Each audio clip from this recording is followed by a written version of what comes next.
The future of work isn't really about robots in factories. We kind of figured that out decades ago. No, this is about something much, much deeper.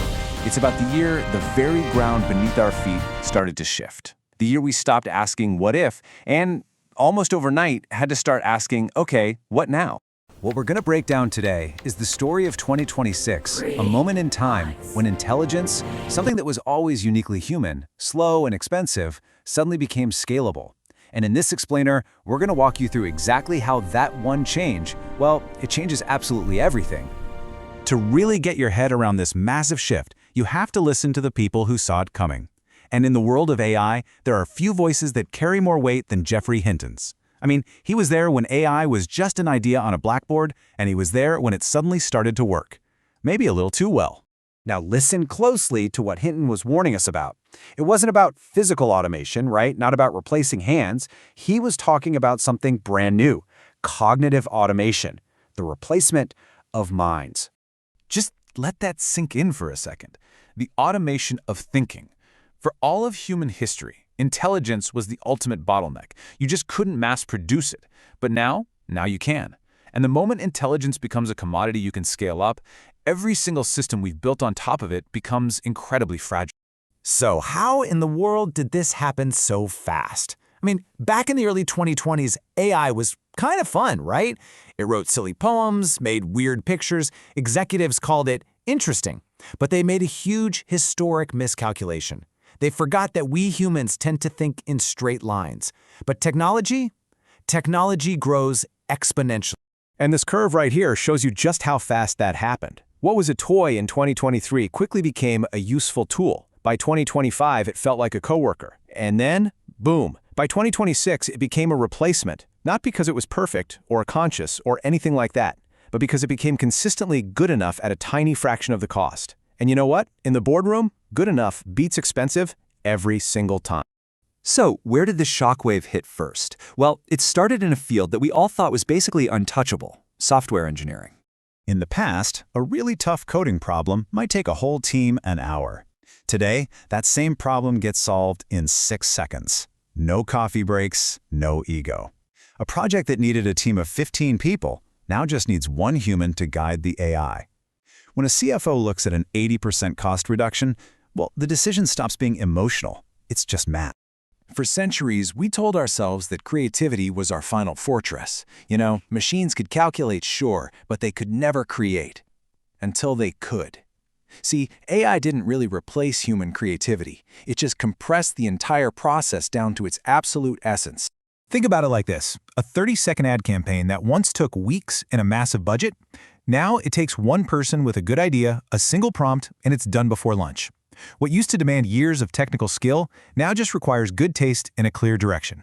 The question is no longer, can we create this? The question is now, why do we even need a team for this? But maybe the most shocking change happened quietly, in call centers all over the world. The early bots were just awful. We all remember that. But the AI of 2026, it doesn't just read a script. It listens. It gets the tone in your voice. It apologizes. It simulates empathy so well that most customers have no idea they're talking to a machine. And the impact is just staggering. This is the IT and service jobs that were lost in India alone by the end of 2025. Millions more followed across the globe. That first line of support became almost completely automated, leaving humans to handle only the most complicated, messy problems. But here's the thing, this shock didn't happen overnight. There was sort of a dress rehearsal in 2025 with all this layoffs in big tech. And something really weird happened. Most of the initial AI projects, like 95% of them, they actually failed. Companies learned a hard lesson. Raw efficiency is not the same thing as a good customer experience. And so they started hiring again, but only for people who could work with the machine. And that brings us to the most important part of this whole story. Because despite all the fear, this isn't really about total replacement, it's about a transition. AI is incredible at getting rid of repetition and predictable tasks, but it leaves something else behind. So, Global Forecast predicted a pretty terrifying number, 75 million jobs displaced by this shift. And yeah, that number, it caused a whole lot of panic. But what the headlines often missed was the other side of that equation. 133 million new roles created, roles that look totally different from the jobs they replaced. These new jobs aren't about doing repetitive stuff anymore. They're about deciding and guiding. You have AI orchestrators, who act like conductors, refining what the AI produces to create something truly new. Ethics leads, making sure these incredibly powerful tools actually align with our human values. You have strategic creators who use AI to amplify their vision, not replace it. And then a huge surge in human-centric roles: coaching, therapy, care. The things that require a genuine, unsimulated connection. The brutal truth of 2026 is pretty simple. Upskilling isn't optional anymore. Learning to collaborate with AI is the new currency. The question isn't what you can do, it's what you can amplify.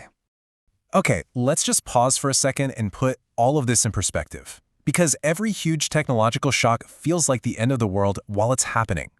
I mean, the agricultural revolution displaced hunters. The industrial revolution displaced farmers. And every single time, the cycle was the same. First comes panic, then comes resistance, and finally, transformation. So this moment, as disruptive as it feels, it's actually part of a very old, very human pattern. Which leads to a really profound question, doesn't it? If machines can now handle all the repetitive thinking, what are we as humans being freed up to do? Maybe we're being pushed away from monotony and survival labor to focus on what actually matters: meaning, wisdom, and connection. The great job shock of 2026 is real. And yeah, it's disruptive and it's uncomfortable, but it is not an ending. It's a doorway into the next chapter of what it means to be human. And it's one that's going to require us to learn, to adapt, and to collaborate, not just compete. The story of what happens next, well, it's still being written, and your perspective is a really vital part of it. So please, join the conversation. Subscribe for more deep dives just like this one. Share this explainer, and let us all know in the comments, how do you see AI changing your work? Because the future isn't just something that's happening to us, it's something we are all building together.